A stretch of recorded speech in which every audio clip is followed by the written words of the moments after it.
चॅनलचे updates मिळवण्यासाठी कृपया @post मराठीला लाईक करा, शेअर करा आणि सबस्क्राइब करायला विसरू नका। नमस्कार, मी गौरव मानकर @पोस्ट मराठीमध्ये तुमच्या सर्वांचं मनापासून स्वागत करतो।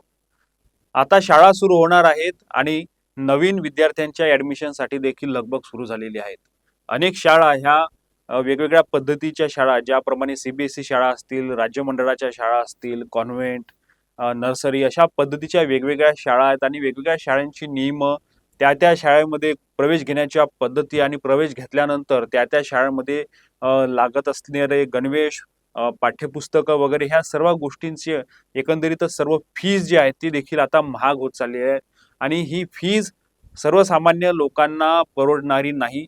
जे हातमजुरी करणारे लोक आहेत, शेतकरी मजूर लोक आहेत किंवा शहरामध्ये कंपन्यांमध्ये किंवा मिडल क्लास लोक आहेत, यांना देखील या शाळांची फीज देणं देखील परवडणार नाही। त्यामुळं अशा शाळांवर अंकुश ठेवावा किंवा अशा शाळांवर काहीतरी दबाव निर्माण व्हावा यासाठी एक राज्य शासनाच्या शिक्षण विभागाने एक पत्र काढलेलं आहे आणि या पद्धतीचं जे पत्र आहे हे दरवर्षीच निघत असते, परंतु शासनाचं कुठे याकडे गांभीर्यानं लक्ष नाही। त्याच पद्धतीने शासन फक्त एक पत्र काढून मोकळं होतं, मात्र त्यावर कुठलीही अंमलबजावणी होत नाही अशा पद्धतीची परिस्थिती आहे। हे पत्र काय आहे तर प्राथमिक शिक्षण संचालनालयाने डॉक्टर महेश पालकर शिक्षण संचालक यांच्या सहीने हे पत्र निघालेलं आहे आणि त्यांनी राज्यातील सर्व शिक्षण उपसंचालक, सर्व झेडपी, महानगरपालिका आणि सर्व शिक्षणाधिकारी, शिक्षण निरीक्षक यांना देखील हे पत्र पाठवलेले आहेत आणि त्यामध्ये स्पष्टपणे म्हटलेलं आहे की सर्व माध्यमांच्या खाजगी प्राथमिक व माध्यमिक शाळांमध्ये गणवेश व इतर शैक्षणिक साहित्य विशिष्ट दुकानातून खरेदी करण्याची सक्ती न करण्याबाबत आणि अशा पद्धतीची जर का सक्ती केली तर त्यावर आम्ही कारवाई करणार, अशा पद्धतीचे पत्र आहे। तसं जर बघितलं गेलं तर अशा पद्धतीचं पत्र मागच्या वर्षी देखील काढण्यात आलेलं होतं, त्या अगोदर देखील काढण्यात आलेलं होतं आणि ज्यावेळी प्रवेश शाळेमध्ये देण्यात येतो त्याच्या अगोदर अशा पद्धतीचे पत्र येत असतात, मात्र वर्षभर कुठली कारवाई होत नसल्याने परिस्थिती जैसे थेच असतात असा देखील पालकांचा आरोप आहे। आमचं देखील याविषयी अनेक लोकांशी बोलणं झालेलं आहे आणि त्याविषयी त्यांनी माहिती दिलेली आहे की ज्या सीबीएसई शाळा आहेत किंवा ICSE शाळा आहेत, अशा शाळांमध्ये जे गणवेश आणि जे पाठ्यपुस्तकं असतात ते NCERT आणि SCERT चे पाठ्यपुस्तक न घेता इतर प्रकाशकांकडून जे प्रकाशित झालेले पुस्तके आहेत त्या ठिकाणाहून त्यांना पुस्तकं घ्यायला लावले जातात आणि या सगळ्या पुस्तकांचे आणि प्रकाशकांचे NCERTचे आणि इतर प्रकाशकांच्या या दरांमध्ये देखील मोठ्या प्रमाणात तफावत असते। प्रत्येक सीबीएसई शाळांचे वेगवेगळे प्रकाशक आहेत आणि वेगवेगळ्या ठिकाणाहून त्यांना गणवेश आणावं लागतं आणि एका शाळेमध्ये ज्या पद्धतीने पाठ्यपुस्तकं येतात त्यामध्ये वेगवेगळ्या शाळांचे वेगवेगळ्या पद्धतीने त्या प्रकाशकांकडून कमिशन देखील ठरवलं जात असतं आणि या कमिशनचा भुर्दंड संपूर्ण पालकांवर पडत असतो। समजा जर का एका सीबीएसई मध्ये जर का 5व्या वर्गाची पुस्तकं 4 आणि 5 हजारात होत असेल तर तेच बाहेरून आणल्यास ते 8 ते 9 हजारामध्ये जातात आणि यामध्ये काही टक्के जे पर्सेंटेज आहे ते शाळांना जात असतं। त्यामुळं शाळांकडून या सीबीएसई आणि ICSEच्या शाळांकडून पालकांची अक्षरशः लूट होत आहेत। ही लूट फक्त पाठ्यपुस्तकांमध्येच नाही तर गणवेशांमध्ये देखील आहेत। गणवेशांचा जो प्रकार आहे तो तर एकदम भयंकर असा प्रकार आहे। यामध्ये एका आठवड्यातून 3 गणवेश वेगवेगळ्या पद्धतीचे पालकांकडून घेतल्या जाते मुलांसाठी।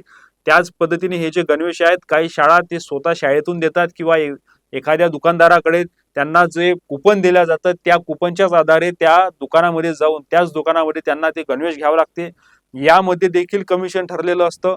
एका विद्यार्थ्याला आठवड्यातून 3 ड्रेस, शनिवारचा वेगळा, बुधवारचा वेगळा आणि सोमवारचा वेगळा, त्यावर असलेलं ब्लेझर, ह्या वेगवेगळ्या प्रकारचे ब्लेझर्स आणि या पद्धतीचे जर का रेट्स बघितले तर 250 रुपयाचं शर्ट 600 रुपयाला दिलं जातं, 350 रुपयाचा पॅन्ट 800 रुपयाला, 300 रुपयाचा जोडा 800 रुपयाला, 50 रुपयाचा टाय 150 रुपयाला। एवढंच नाही तर काही शाळांमध्ये देखील ज्या शर्टला लावण्याचे ज्या बटन्स असतात त्या बटन्सवर देखील त्या शाळांचं नाव लिहिलेलं असतं। त्यामुळे एखाद्या विद्यार्थी जर का एक बटन तुटली तर त्याला पूर्ण बटनचा सेट 100 आणि 150 रुपयाला घ्यावं लागतं आणि ते बटन जे आहे ते बाहेर सुद्धा मिळत नाही, कारण त्या बटनवर त्या शाळांचं नाव आणि लोगो असतो। त्यामुळे बटन देखील त्या विद्यार्थ्यांना जर घ्यायचे असले तर ते शाळेतून किंवा त्यांचे जे कमिशन ठरलेले असल्या दुकानातूनच विकत घ्यावं लागते। अशा पद्धतीची परिस्थिती शिक्षण विभागामध्ये सुरू आहेत आणि यावर अंकुश लावला पाहिजे यासाठी देखील अनेक पालक संघटना काम करत आहेत, जनजागृतीचं काम करत आहेत, परंतु शासनाचं कुठेही लक्ष नाहीत. शासन फक्त अशा पद्धतीचे आदेश काढत असतं आणि त्यानंतर वर्षभर अनेक ह्या शाळा आहेत, या शाळा त्यांच्याच प्रमाणे कारभार करत असतात. कुठलीही धाड पडत नाही किंवा कुठली या संदर्भातलं ऑडिट देखील होत नाही.